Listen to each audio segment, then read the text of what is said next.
Bonjour à tous. Aujourd'hui, dans le Vendredi Actu, nous allons parler de la formation du nouveau gouvernement Barnier en rapport avec notre thème sur la démocratie. Nous aborderons tout d'abord le contexte politique dans lequel ce gouvernement a été formé, ensuite nous vous présenterons certains membres de celui-ci, et enfin, nous parlerons des réactions suite à cette nomination. Suite à la dissolution de l'Assemblée nationale en juin 2024 due au résultat des élections européennes, le président Emmanuel Macron a dû nommer un nouveau Premier ministre. Après une longue période sans gouvernement, il a finalement nommé M. Michel Barnier en tant que Premier ministre le 5 septembre 2024 dernier. Michel Barnier est un ancien membre du parti Les Républicains. Il a été plusieurs fois ministre, notamment aux Affaires étrangères et à l'agriculture. Il est notamment connu pour son rôle de négociateur en chef de l'Union européenne pour le Brexit, et il a annoncé son gouvernement samedi 21 septembre 2024, ce qui a entraîné de nombreuses réactions. Le nouveau gouvernement Barnier est un gouvernement composé pour la majorité de ministres membres des partis Les Républicains et Ensemble. Ce gouvernement est donc un gouvernement majoritairement de droite et de centre.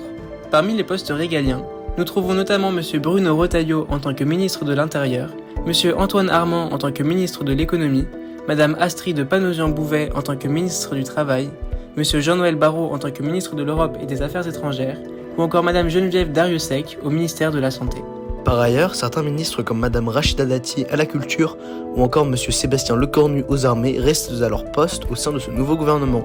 Malgré la grande majorité de ministres de droite et de centre, il y a tout de même un ministre issu de la gauche, M. Didier Migaud au ministère de la Justice. La nomination de ce nouveau gouvernement a entraîné de nombreuses réactions relativement négatives.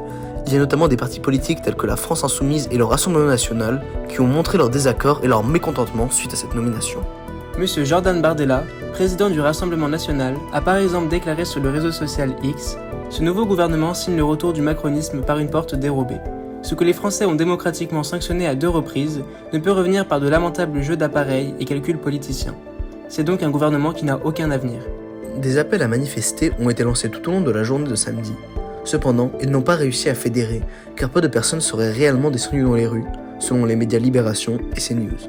Une grande partie des électeurs de gauche disent, par l'intermédiaire des réseaux sociaux, se sentir à nouveau non représentés par ce gouvernement de droite. Ils déclarent que celui-ci ne respecte pas la démocratie, le nouveau Front Populaire, un parti de gauche ayant obtenu la majorité relative aux dernières élections législatives. L'ancienne majorité présidentielle, ainsi que le parti Les Républicains, se sont tout de même réjouis, tout en restant mesurés, de la nomination de ce nouveau gouvernement qui est en accord avec leurs opinions. Merci beaucoup d'avoir regardé cette vidéo, et à la semaine prochaine pour un nouveau Vendredi Actu.